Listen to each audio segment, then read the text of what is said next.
What do I think when somebody who feels completely comfortable out in the wilderness, in the darkness, around guns and large animals and strange noises of the night, what do I think when they tell me that they ran away from their campsite, completely freaked out? Well, this is the story that we got today. And from what I found, there's been way more stories of people that live out and completely comfortable in the mountains that have experienced strange noises from a creature that they say lives out there. We might know them as Bigfoot, but who knows what it could be? You ready? My name is Edwin, and this is Paranormal Club.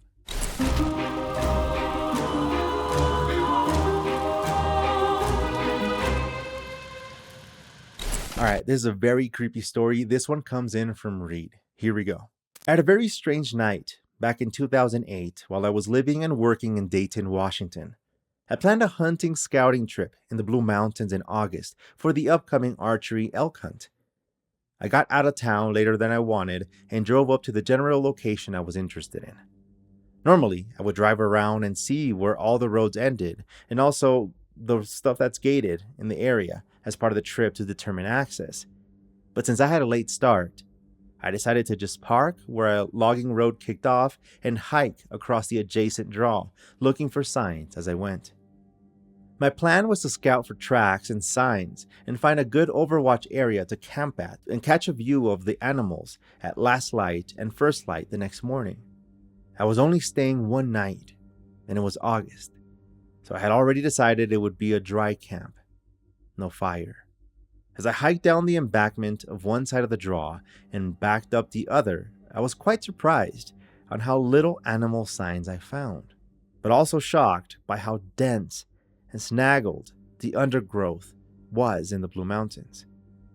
I'm a Montana boy, and our mountains are hard, full of rocks, and only get thick with blowdown, rarely from undergrowth. Anyway, I traveled slower than expected, and already being a late start, I didn't make it, but up the other side before I was losing light and needed to find a level spot for my tent. I found a little ridge. It was not ideal, but gave me some view, and I was pretty much out of options with the time. Now I want to be clear, I was highly mindful of hydration on this trip. I made sure to drink plenty of water the day before the trip, and I chugged water before departing the truck, and every break I took nips from my water bladder. At altitude, you exhale more moisture than normal in addition to what you lose in sweat, and I was not going to suffer leg cramps in the middle of the night. I say all this because the two explanations I can come up with, dehydration is one, but it just couldn't have been. I woke up with a start at about 1 a.m. My head was pounding with pain, a pulsing or throbbing pain that with each pulse would intensify for about 5 or so pulses and then reset and start building again. I never experienced anything like it before and have never since. It was incredibly painful, but that final pulse of pain being just unbearable. So, I'm alone on a mountain, pitch black, and my head is splitting apart and I have no reason to say why. I know I can't panic, as even a modest situation can turn horrendous if you panic. So I start running self-diagnostics, as I call it, to try to understand what is happening. Food poisoning? No. I only ate a bagel for dinner that was from a package I bought only 2 days ago, and I had already had one without issue. Besides, I know the most common contaminant for a bagel would be fungus, which is exceedingly rare to cause foodborne illness. Usually it just imparts a nasty flavor that will make you sick when you taste it. Dehydration? No. I was drinking plenty of water. My piss was clear just before bed. God. Jeez. Okay.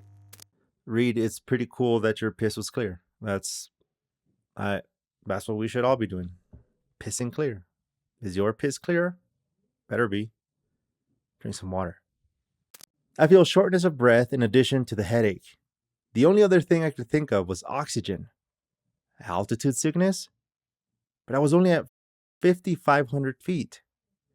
Then again, I was now living at 1,500, even though in Montana I typically live and work around a mile high. Could that be? Still not sure, but it was the only thing that I could blame it on. I start trying to focus on breathing to see if I can regulate the process. Now, since the moment I woke up, there has been a highly unusual and exceedingly loud animal call sounding off. It wasn't far from me.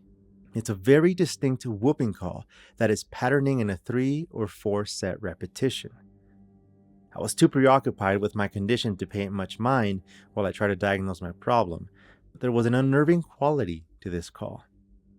I've called animals of all kinds in, from elk, deer, antelope, coyote, and I'm familiar with lots of animal calls growing up on a ranch and a farm. Growing up on a farm in nowhere, Montana, you can say I spent a lot of time learning to mimic animal calls. I don't have the ego to say I'm some world champion either, but I can trick most of them, and I study lots into the calls I hear to help the calls I make. By the way, calls here is referring to mimicking the sound of an animal so that they can think that you're one of them, and then it's easier to approach. To put it in the back of my mind, I told myself it was some Washington bird that I'm not familiar with, since I'm from Montana. However, this was a very large animal. It was male, and it was challenging. Before the actual whoop, there was what we would call a growl, an elk bugle. It only comes from the biggest and baddest bulls, and only when they are pissed off. I rarely throw a growl in a bugle. Bugle? Is that how you pronounce that? Before the actual whoop, there was what we would call a growl, an elk bugle. It only comes from the biggest and baddest bulls, and only when they are pissed off. I rarely throw a growl in a bugle because it can intimidate and scare off bulls that aren't completely sold on challenging a herd bull. Not only is this called challenging, but it's aimed at me, or at least in my direction. After failing to cure the headache with breathing and acknowledging this continuous whooping call, I came to terms that I would not be able to sleep anymore that night. I also knew I couldn't cut back to the truck the way I came, as I only had a small headlamp and it was hard to navigate in the daylight. As you can see from the locations I sent, I pulled up my GPS and saw that the logging road I had stepped the truck at looped back just above where I camped. The only problem being I had to walk toward this whooping call as I followed the road back to my truck. As I started to approach it, the call went silent. I had this very uneasy feeling as I walked that road, maybe a being watched type of feeling. Other than my headlamp, it was pitch black out, and that didn't help. I was armed. I was unnerved to unholster my pistol with a round chamber, something I have never done before or since. Once I drove back home and got closer to town, my headache and shortness of breath completely resolved. Sorry for the wall of text, but in all the podcasts I've listened to, I haven't heard anyone suffer these symptoms. It's very strange for it to be altitude sickness, as the information I read said that usually doesn't happen until 5,600 feet in elevation. From what I read, it can be a no rhyme or reason event, but it's very common for me to hike and hunt 7,000 to 8,000 foot elevations, and I have never, ever had an issue before or since. I knew you get information that never makes the show, so wondering you have ever heard anything like this before, it just seems like a heck of a coincidence. And that's the story from Reed. Reed's message came in for, to schedule a call, to record the call, and then we edit it and put it out. And in the final part of the recording, sometimes we stay to talk a little bit and, about the story and about other, a few other things, like other creepy phenomena kind of things. And there was this thing that he mentioned after, which is way later, he was talking to someone. They're like, hey, you better not go out there. Don't go past those fences or something like that. Because if you do, you might not like what you hear out there. Now, by this time, Reed had already heard this strange sound, like a call. And Reed responds with, did it sound like this? And he does the call. This guy's like, hold on, do that again. And he does it again. And he's like, that's it. Nobody knows where that sound comes from. Now, I know being out in the woods is something I don't do. And I know that it gets really eerie, really creepy, really fast, based on all the movies that I've seen. Blair Witch Project being one of them that I have an episode on. in this podcast because there's something about areas that aren't populated with people that makes you wonder who the heck people can live out there. Have you guys heard of those people that live out in the woods, just like a hermit kind of? Like they just go out there and build their own little houses and they don't want to be bothered and they live with a shotgun and that's it. Like they don't want to deal with society. I think of that. I think that freaks me out even more. But now with all these Bigfoot stories and Sasquatch stories and all these other creatures that you hear that live out in the woods and inside of the caves, really makes you wonder what the heck is out there. I don't know if you are you guys big campers because from what I've seen in the Washington area, I guess the Pacific Northwest of the United States, also in the North Montana areas, and in the lakes, in the Great Lakes, people encounter strange beings and strange creatures out there. That's where we get, well, at least where I've seen a lot of stories of encounters out in nature. But there was this, asking about the elevation things. I actually looked it up, and yeah, you elevation symptoms really do look like that.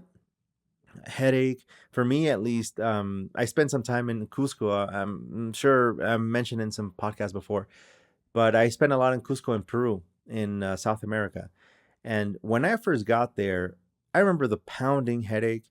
I remember the nightmares, waking up short of breath, not being able to climb up hills because you're like you can't breathe. Like, it's really difficult until you get used to it. People out there though are completely used to it. But yeah, I understand the headache thing. I definitely experienced a headache, but like that, I don't know. Ree's recordings is gonna come out. I'll let you guys know when it's out, so I can link to it and you can go check it out from his own voice and his own way of expressing himself, which is it was a very interesting story. There is this organization that researches Bigfoot sightings, and it's called the Bigfoot Field Researchers Organization. And I went in there to see if I could find any other Washington area sightings. By the way, this event from Reed happened in the Blue Mountains, and I found a bunch of sightings.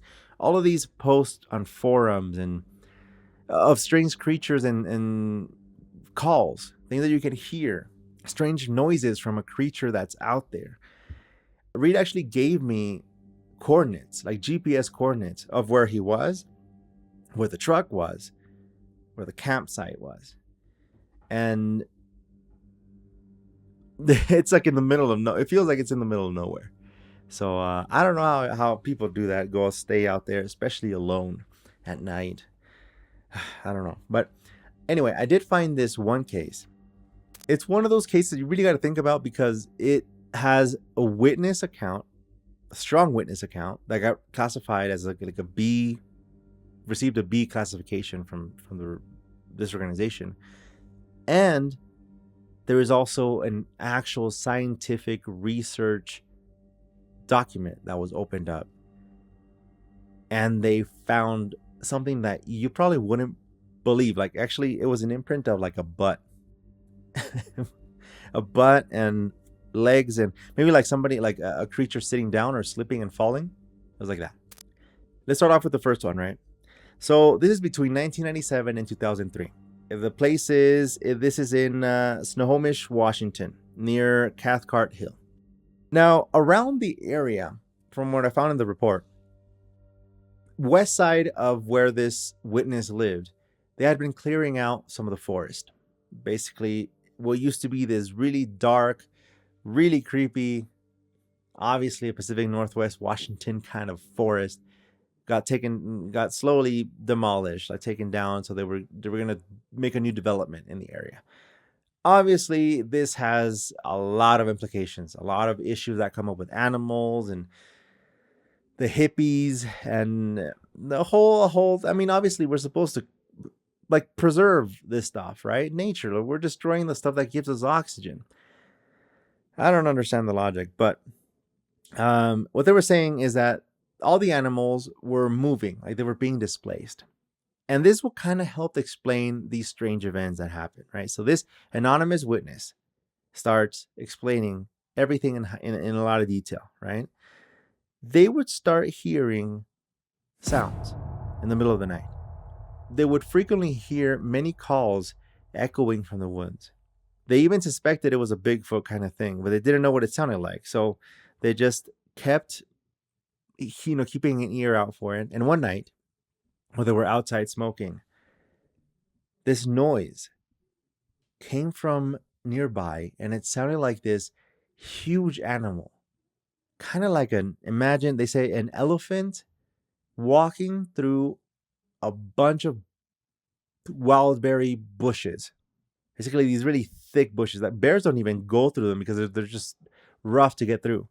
And they heard the sounds kind of going toward them, right?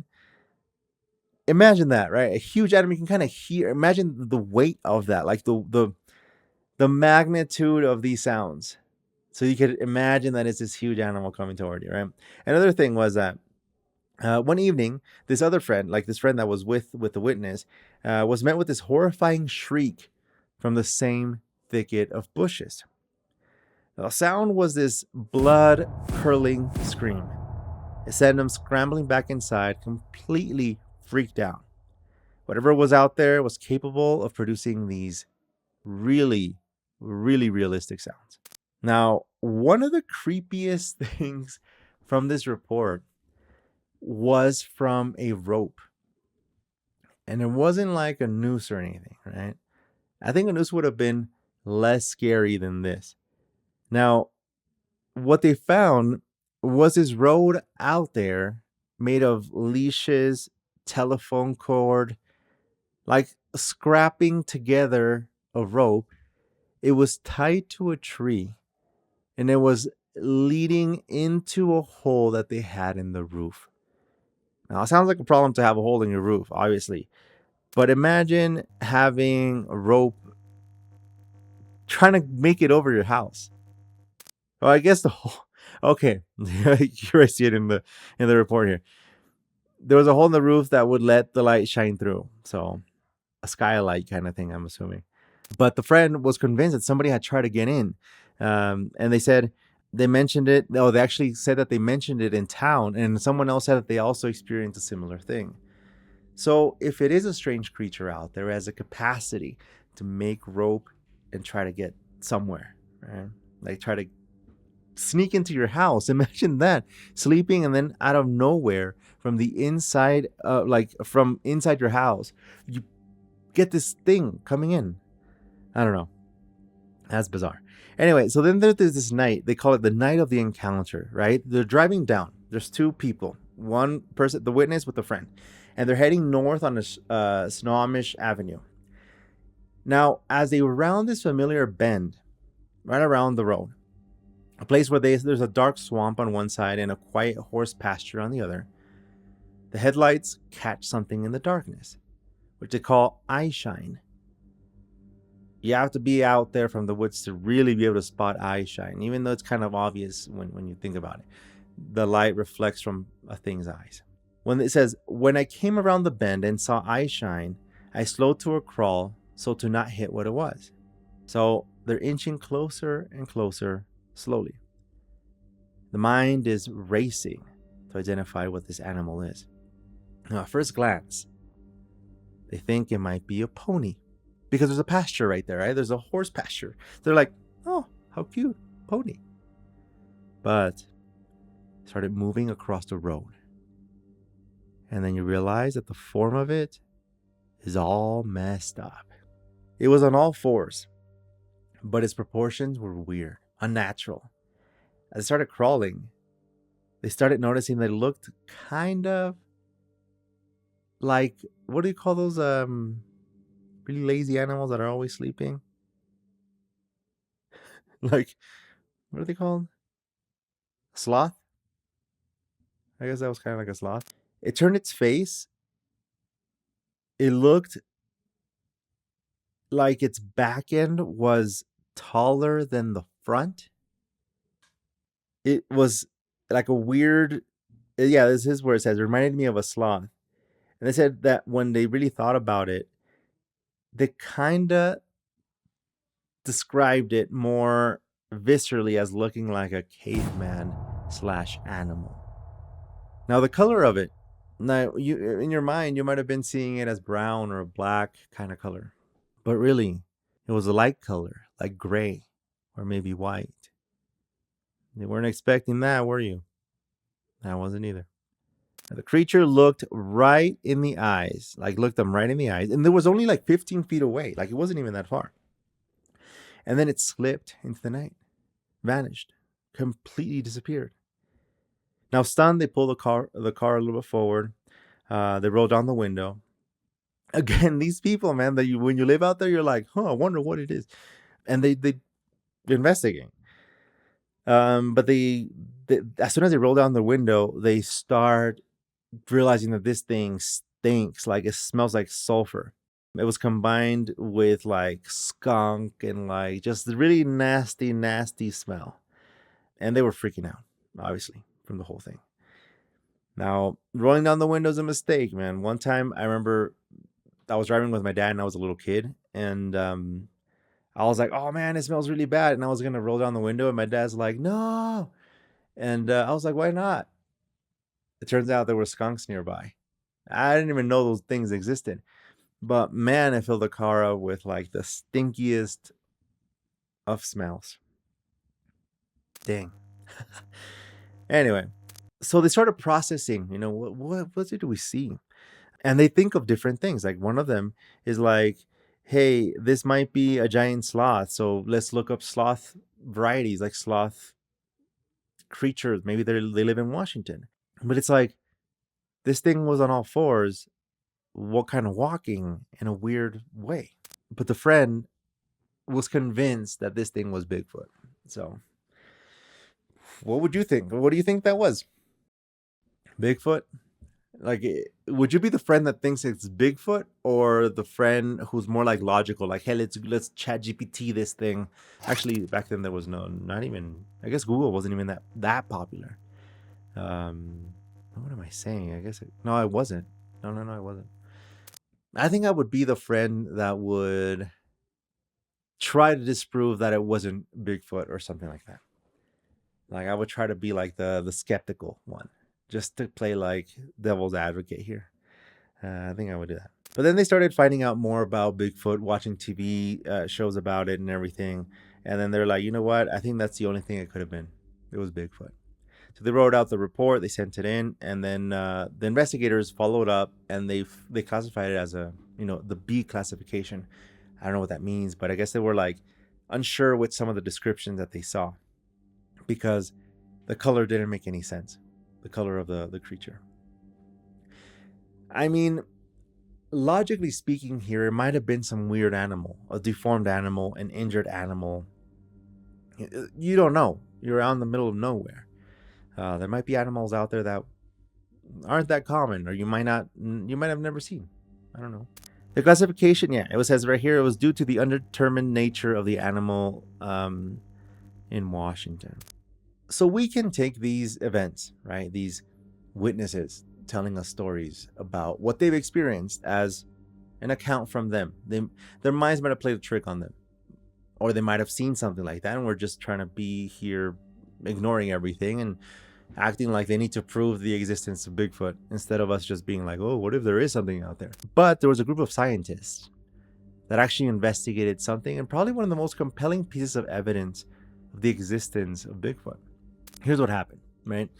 In September of the year 2000, there was this expedition team from the BFRO, the Bigfoot Field Researchers Organization. It included Tom Powell, Richard Knoll, Dr. Leroy Fish, Derek Randalls, and they were conducting research, right? They had a simple goal. They were going to find and capture physical proof of the existence of Bigfoot. The plan was simple, right? They were going to identify a location with soft earth, light mud. They placed a pile of fruit in the center of the area as bait, and their goal was to attract the Sasquatch to come and eat the fruit, and they were going to take the footprints. Thing is, they did find a footprint. It actually was more than a footprint. It was a butt print. They actually found more than just a butt print. It was like a partial body impression in the soft earth next to the mud. What they found out was you could see the butt, a thigh, a forearm, a hand, and a heel. Just kind of like when an animal falls off to the side. So they analyzed that this was maybe a full animal's body, right? So they got a cast from it. This thing became known as the Skookum Cast and was taken to examine by multiple independent experts. The initial examination was done by Dr. Grover Krantz, John Green, and Dr. John Bindernagel. And they came up with, they say that the imprint was not attributable to any recognized animal species and was most likely made by a living Sasquatch.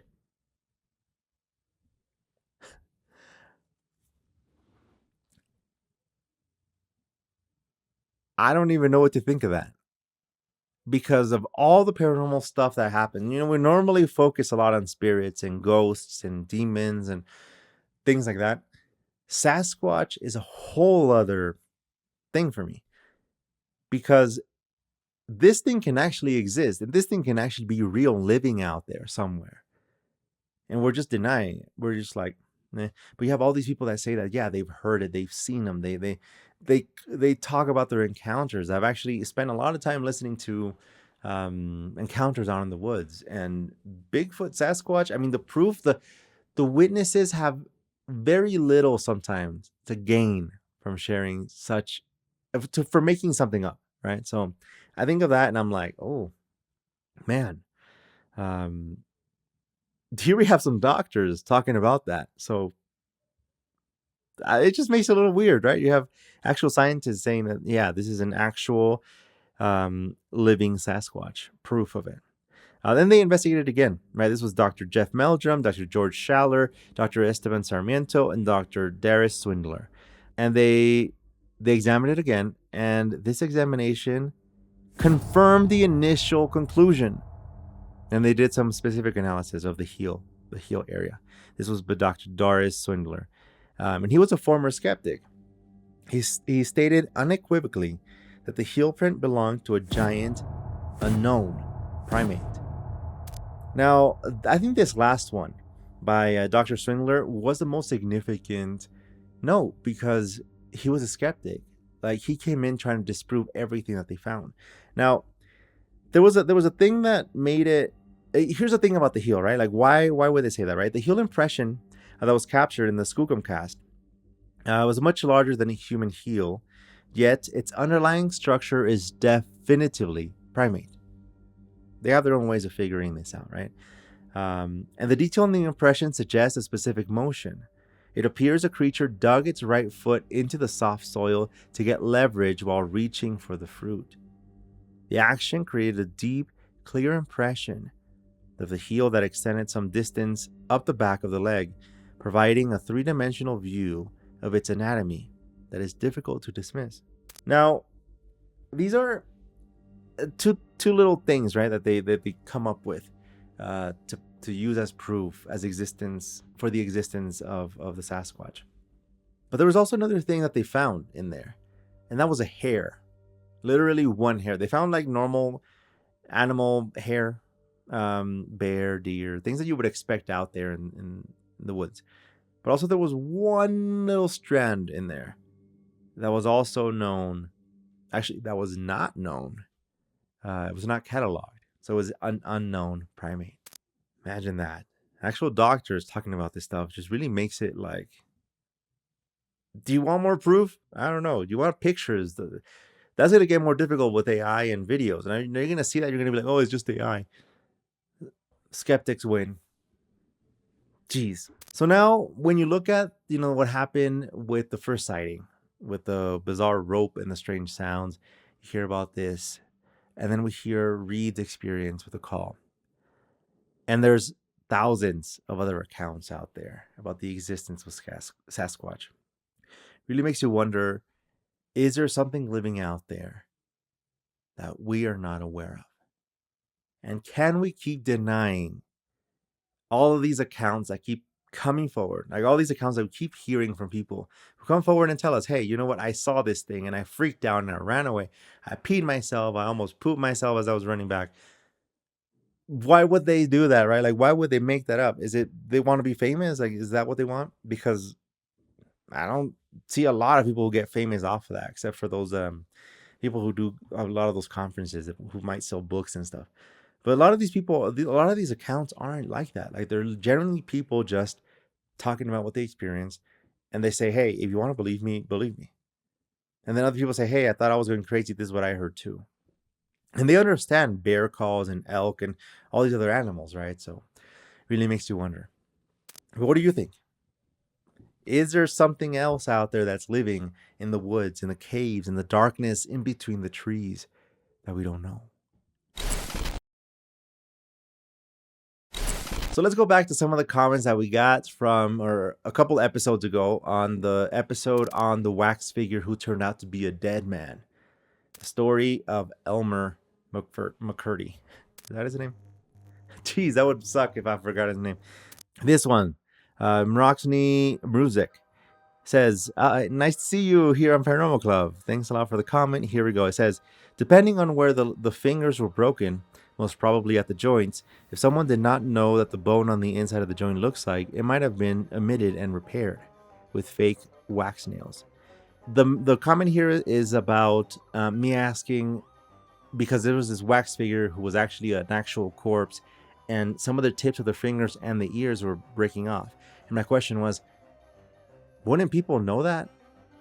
If the fingers are breaking off, wouldn't you know that it's a real finger and like it's a real flesh inside? Is what Roxanne is replying to. Says also, ears do not contain bone but cartilage, a different type of tissue altogether. So perhaps someone thought it was of some sort of plastic-like elastic material. Still, it takes remarkable effort of not caring at all to miss it for so many years. I think this is the comment that really brings it home for me, because this was a real life corpse that was being taken all over the United States because they were thinking it was a wax figure. So it was even used as a prop for a movie and like all these, they were hanging them in one of those laugh in the dark rides. It was very irresponsible, I feel. But then again, who would know? Like, who would even be thinking that, hey, yeah, these wax figures might actually be a real thing? Plus, aren't they supposed to be made to look real? So I kind of understand. It's still kind of shocking. The comment continues. What shocks me even more is that the body was so well preserved that it did not start rotting despite being stored for such a long time in some forsaken warehouse, probably with a lot of humidity. Yeah, you know what? At least the undertaker that took him at first, the one that charged a nickel for people to go see, the outlaw who couldn't be caught or something like that, he did a good job with those embalming things.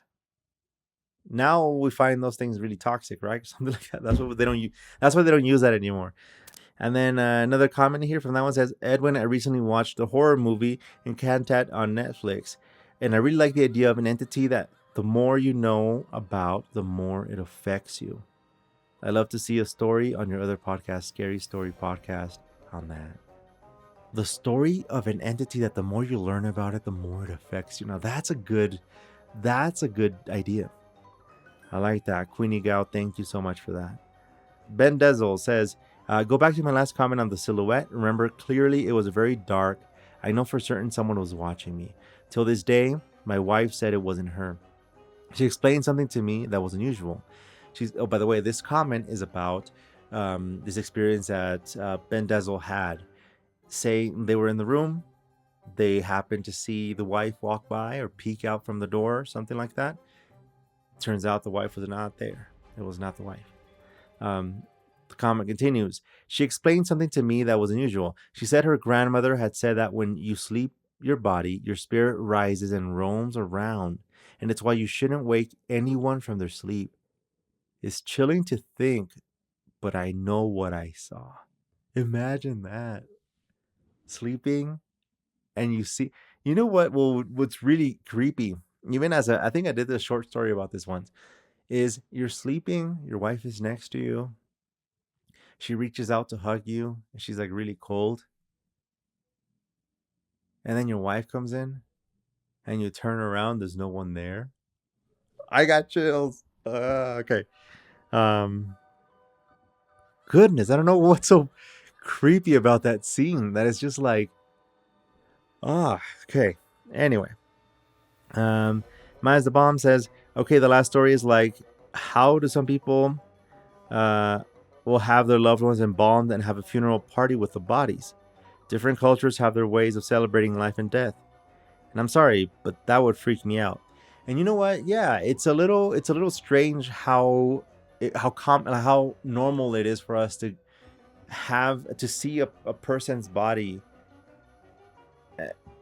It's normal for us, but I do find it a little strange that we go and we see some. Like, I used to think, I don't know if this is a real purpose, but I mean, I used to think that we would go and see a person's body to make sure that they're dead, like to go see them and be like, okay, that is them, they are dead. Now I don't know what it is, because like my mom does not like funerals and does not like wakes and all that stuff. Like she doesn't like that, because she says that she doesn't want those memories to be the last ones that she remembers of the person. Like, but then again, like, I kind of understand the whole memorial thing now.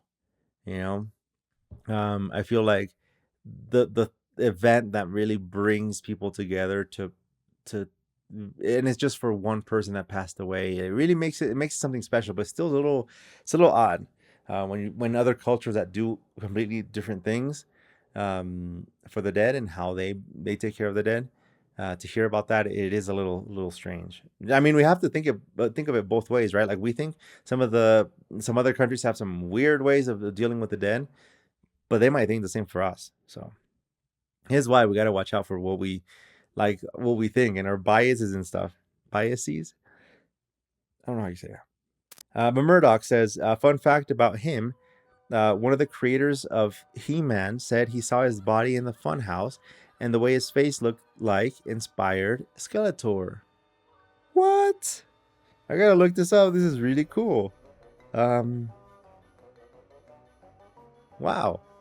Elmer, lucky guy. Kind of sucks that you had like a really crappy like life. Sucks you couldn't become a better criminal, but your body had some success. Sounds kind of messed up, but I mean, it did. Jordan Eckhart says stories that can happen but didn't. That'd be like the show Fact or Fiction. At least that's how it sounds. I was asking, yeah. Thanks a lot, Jordan, for that too.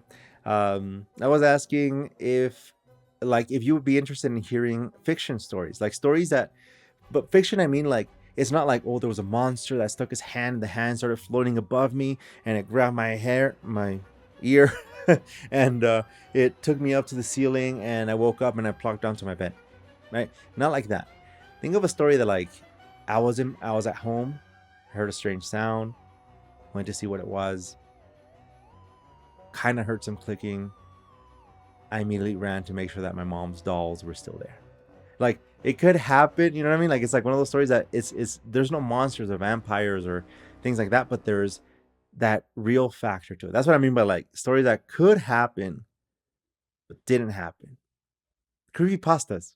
Think of it as a creepypasta. It says, also, hi, first time commenting. Been listening to all your podcasts on my 35-minute ride to and from work. Keeps me company, and I love to hear your voice.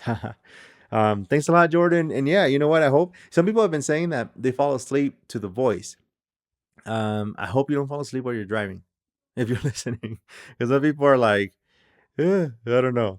But yeah, this is one of those things that we get a lot of comments on. So it's super cool that you like that you like the voice, the secret voice. Some people never seen video or anything. They just hear the stories and they want to keep the mystery alive. So that's cool. Thanks a lot, by the way. Leslie010 says, I really love where this podcast is going. I would love to hear more stories on asylums. I feel like those get overlooked too much. You know what? You would think that there's a lot of stories on asylums, but there aren't a lot of stories that are, I mean, there's not a lot of records on asylums because some of them they were very secretive. But now I guess we were able to find a lot of, through other means and not directly through the actual asylums, find some information. So if there's a particular one nearby, like where you live or like in the state where you are or something that you've heard, let me know, because those are sometimes very tragic stories, but they're really eerie, really creepy. Francesca says, Edwin, just stopping by to say thank you so much for your hard work and keeping us all entertained. I hope you and your family have a beautiful holiday. Thank you so much, Francesca. Yeah, actually, um, I think now when I think of the holidays and Christmas and everything that we celebrate here, I see it in a completely different way. I feel like it's something that before I used to be like, the holidays, consumerism. But now I'm like, you know what? This is a time for family, for your friends, for keeping in touch. And there's genuinely a cool feeling about it. Also, you get to take a break from work and stuff. So that's really cool. Some of us do. Bumpkin04 says, dude was able to travel around and safely for free only after his passing. I feel so bad for Elmer, man. Like this guy, he got to live a performer's life and make money for other people after he died. I will say. Steezy says, I'm loving these continuous uploads, man. Keep it up. You keep me entertained while working. You guys are lucky. You get to listen to stuff while you're working. When I was working, like at I used to work at Amazon. I used to work at Taco Bell. I used to work at places like that, and also like an office kind of work. And I was never allowed to listen to podcasts. I guess podcasts weren't really that common. I guess back then. And that is all we got from that episode. Let me see if we got any on YouTube. And now from some of the comments from YouTube, we have one from Michelle or Michele. Surprised face. You find the best stories. Boy, this corpse sure got around. Crazy he's lasted as long as he did, even with the embalming, being so exposed. There's pictures of him online in his stand-up casket. Heck yeah, wax figures totally creep me out. By the way, regarding the waxy look after death, a hospice nurse said that was very common. Woo! See, that literally gave me chills right now. The waxy look of dead people. Oh. And there are pictures of Elmer McCurdy. Is that his name? I forgot. It's been a little bit. Of him, he looks like he's just standing up next to his corpse. This is next to his corpse in his coffin. He's a corpse. Let me see. Thanks a lot, by the way, for the comment. Google Glamour Shop says, "Yay, hello, Spooky. Thanks for all the great stories." Thank you for listening. J Stuff 6480 says, "Thanks for the dope episode, homie." No problem. Thanks a lot for watching. This is super cool. And yeah, like the other comment said about how the podcast is going, it's growing. It's growing pretty well. Like it has a steady upward trend. So if you know of anybody who has stories or who likes creepy content like this, or just wants looking for something new to listen to, send them my way. Tell them Paranormal Club. Go check out Paranormal Club on Spotify, YouTube, Apple Podcast, wherever they get their podcast. So they can join the rest of us spookies here. That's all I got. Thank you so much for showing up here, you guys. Appreciate you listening or watching. Keep it scary, everyone. See you soon.